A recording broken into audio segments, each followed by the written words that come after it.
Good morning students. कल हमने जो छोटे छोटे टर्म्स की थी, डाल्टन एटॉमिक थ्योरी वगैरह की थी। ठीक है, आज हम पढ़ेंगे मोल कंसेप्ट के बारे में। देखो, उससे पहले एक छोटा सा एक डेफिनेशन और रहती है, that is molecular mass. Atomic mass के बारे में तो आपने पढ़ लिया था। मोलिकुलर मास क्या होता है? ठीक है,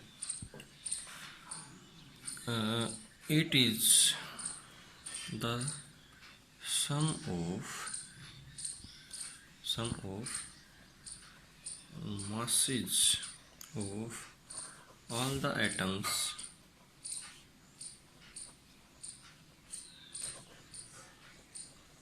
present in a molecule।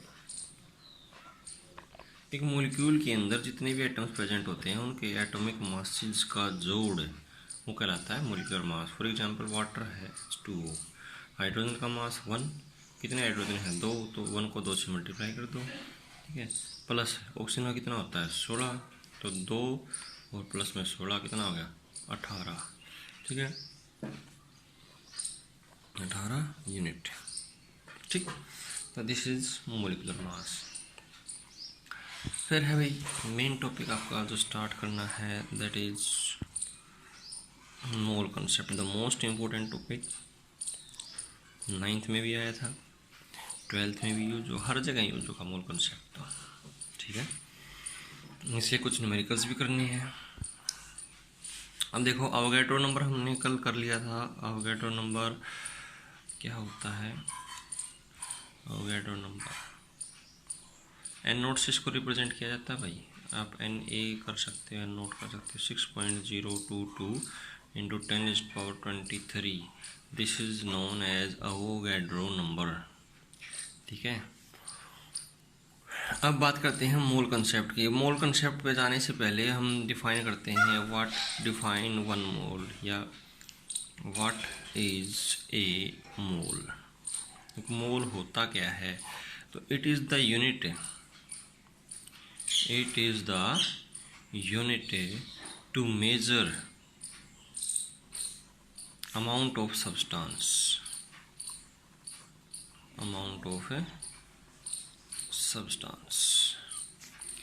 in a chemical reaction।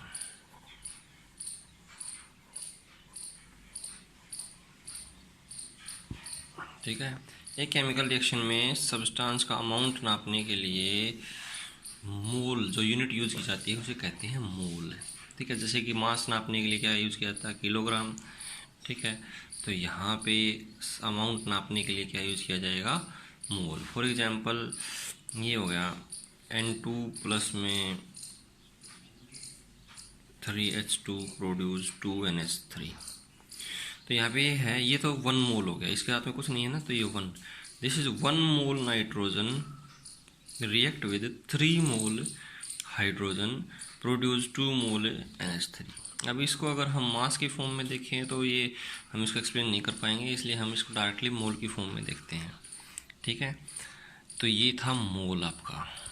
अब पढ़ते हैं 1 मोल की डेफिनेशन। देखो, ये मोल को हम 3 अलग अलग टर्म्स में एक्सप्रेस करेंगे, in terms of mass, in terms of number और in terms of volume. Volume जो है वो गैसेस के केस में रहेगी। ठीक है, बाकी दोनों चीज़ें हैं वो हर एक सब्सटेंस के ऊपर लागू होती हैं। ठीक है, तो हम पहले पढ़ते हैं इन terms of mass.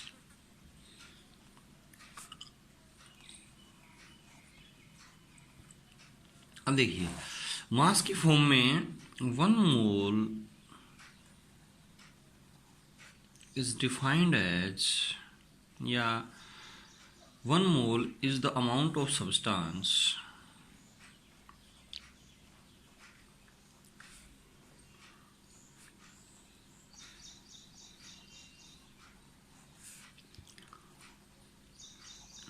which is equals to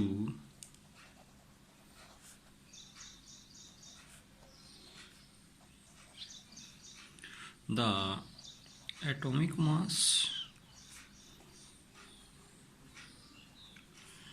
or molecular mass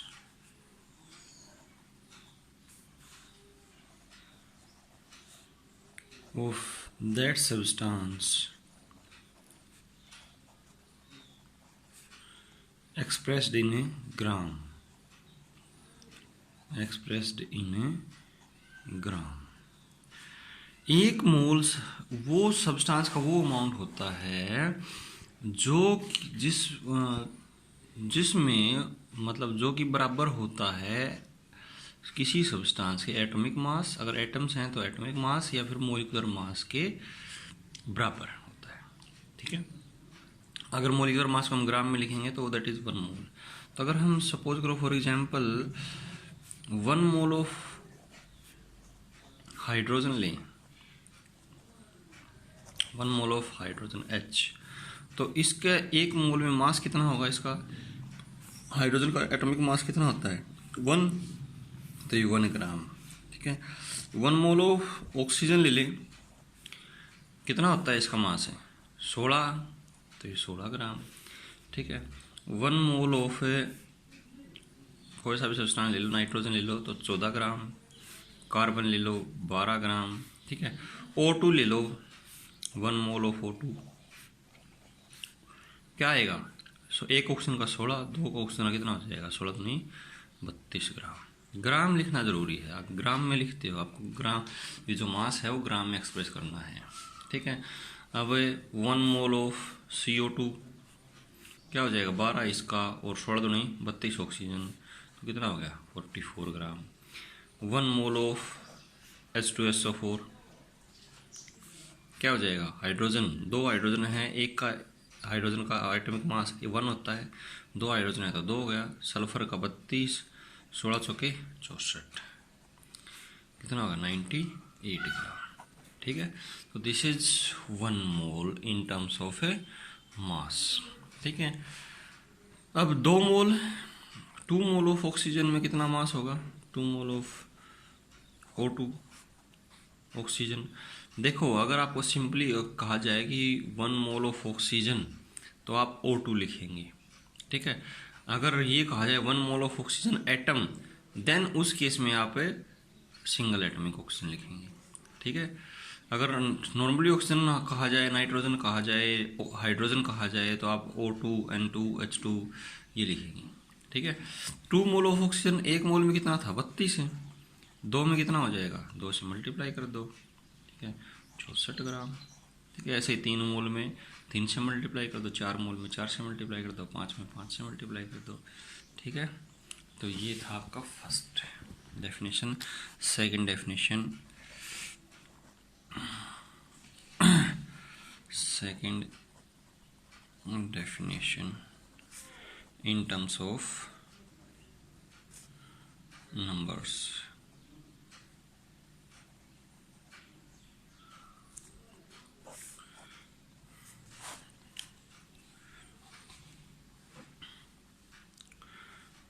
One mole is that much amount of substance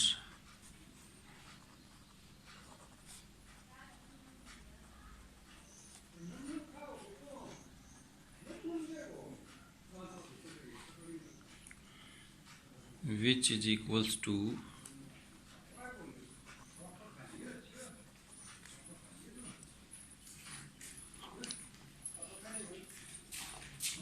6.022 into 10 is to 23 number of particles।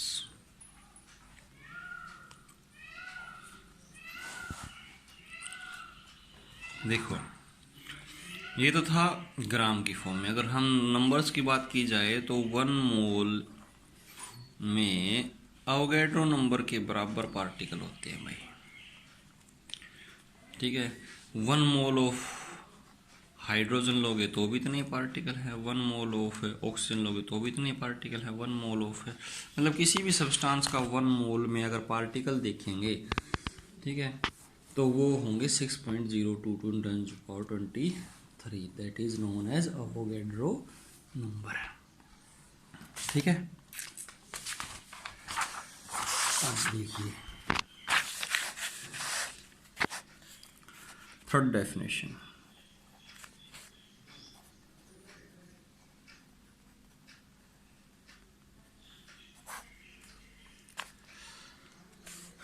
In case of gases,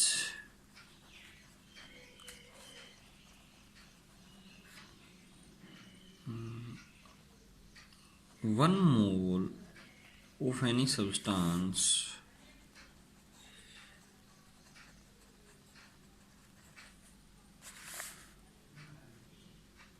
any gaseous substance is equal to 22.4 litre of volume. ठीक है, एक मोल कोई सी भी gas लगा लो, 1 मोल अगर H2 gas है तो भी 22.4 लीटर वॉल्यूम होगी, 1 मोल ऑक्सीजन गैस है तो भी 22.4 लीटर वॉल्यूम होगी, 1 मोल कोई और गैस है कार्बन डाइऑक्साइड है तो भी 22.4 लीटर ही वॉल्यूम होगी। अब अगर बात करें तो देखो कि कंबाइन फॉर्म में बात करें तो 1 मोल बराबर होता है एटॉमिक और मोलिकुलर मास ऑफ सब्सटेंस, ठीक है, that is also equals to 6.022 into 10 power 23 और that is also equal to 22.4 litre. अगर लीटर में है तो ये है, अगर ml में लिखोगे तो 22,400 ml। ठीक है, समझ में आया। अब देखो कन्वर्जन। अब अगर आपने देखो मास दे रखा है, मास, ठीक है, गिवन मास है आपके पास, ठीक, तो अगर आपने मोल निकालने हैं तो मोल क्या हो जाएंगे, mole is equals to given mass, जो आपको मास दे रखा है उसको मोलर मास से डिवाइड कर दीजिए, मोलिकुलर मास से डिवाइड कर दीजिए, आपके पास नंबर ऑफ मोल्स आ जाएंगे। For example find out number of moles from 22 gram of carbon dioxide. 5 gram carbon dioxide में के नंबर ऑफ मोल्स बताइए, तो क्या होगा, गिवन मास कितना है 22 ग्राम, ठीक है, मोलर मास कितना हो जाएगा, मोलर मास हो जाएगा इसका, देखो कार्बन डाइऑक्साइड का पीछे किया था 44 ग्राम, ठीक है, और मोल्स कितने आ जाएंगे, गिवन मास अपॉन मोलर मास 22.44, ये हो गया 1/2 मतलब 0.5 मोल्स हो गए। ठीक है, तो ये करना है आपने। अगर पार्टिकल्स दे रखे हों तो given particles mole is equals to given number of particles upon given number of particle divide by Avogadro number 6.022 × 10⁻23, मतलब 1 मोल की वैल्यू से डिवाइड करना है। यहाँ पे भी हम 1 मोल की वैल्यू से डिवाइड कर रहे हैं, यहाँ पे भी 1 मोल की वैल्यू से डिवाइड कर रहे हैं। और अगर वॉल्यूम होगी तो मोल निकालने के लिए क्या होगा, given volume divide by 22.4 litre. ठीक है, तो यहाँ पे कंबाइंड फॉर्म में लिखेंगे इसको, तो mole is equals to given mass upon molar mass. Molecular mass और मोलर मास में कोई फ़र्क नहीं होता है, कहीं कहीं कंफ्यूज हो जाओ।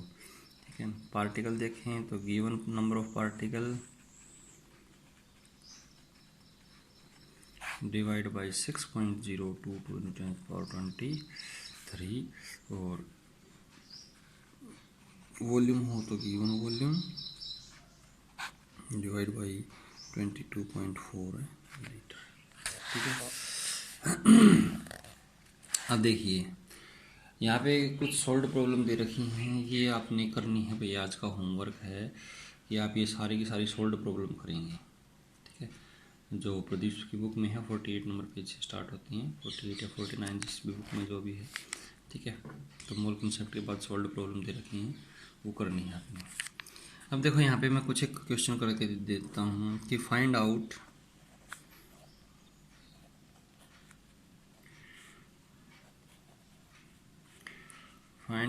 The number of particles and volume from 66 gram of CO2। ठीक है, तो देखो भाई दो तरीके हैं, तो डायरेक्टली आप क्या करोगे, पहले तो ये देखो गिवन क्या क्या है। एक क्वेश्चन के तीन हिस्से होते हैं भाई न्यूमेरिकल के। पहले तो गिवन, गिवन क्या दे रखा है, मास दे रखा है। गिवन मास कितना होगा 66 ग्राम। दूसरा क्या निकालेंगे, मोलर मास, वो कितना हो जाएगा 44 ग्राम। ठीक है, तो एक तो पहले आप मोल निकाल लो। चलिए मोल कितना हो जाएगा 66/44 22 ये 66 2 1.5 मोल आ गए। ठीक है, अब 1.5 मोल में पार्टिकल्स निकाल लेना। एक मोल में particles 1 mole is equal to 6.022 into 10⁻23। ठीक है, और 1.5 mole is equal to 1.5 into multiply कर देंगे ना 0.2 10⁻23। ठीक है, वो हो जाएगा कितना 9.033 इंटू 10⁻23। ठीक है, फिर 1 मोल इज इक्वल टू, अगर वॉल्यूम कितनी है 22.4 लीटर, और 1.5 mole is equal to 1.5 into 22.4 is equal to ये हो जाएगा 33.6 लीटर। ठीक है, या तो ऐसे कर दो, या फिर आपने क्या निकालने हैं, देखो आपके पास गिवन मास है, आपके पास मोलर मास है, आपके पास अवोगाड्रो नंबर है, गिवन नंबर ऑफ पार्टिकल निकाल लेंगे। तो क्या होगा, जो निकाल इन दोनों फॉर्मूलाज को आमने सामने पुट कर लो। तो given mass divide by molar mass is equals to given particle, ये गिवन निकालने हैं हमने। ठीक है, और नीचे 6.022 × 10⁻23। तो गिवन मास 66 है। ठीक है, 66 इसको इधर ले आओ, बटे 44 गुणा में 6.022 × 10⁻23। ये हमारे पास पार्टिकल आ जाएंगे। चाहे तो ऐसे कंबाइंड फॉर्म में कर लो। ठीक है, अब देखो यहाँ पे वॉल्यूम निकालनी है, तो हमारे पास ये तो गिवन है मास तो, और वॉल्यूम निकालनी है, तो इन दोनों को हमने सामने पुट कर लो, इसको हटा दो, इसकी तरह ही। ठीक है, तो वो आपके पास वॉल्यूम आ जाएगी। तो ये है भाई कन्वर्जन आपका एक से, चाहे तो आप पहले मोल बना के फिर कन्वर्ट कर लो, या फिर डायरेक्टली कन्वर्ट कर लीजिए। ठीक है, तो ये था आज का lecture. Have a good day. ये प्रॉब्लम्स करनी है आपने सोल्व। ठीक है, करके देखनी है कॉपी में, और मेरे को होमवर्क भेजना है पिक क्लिक करके।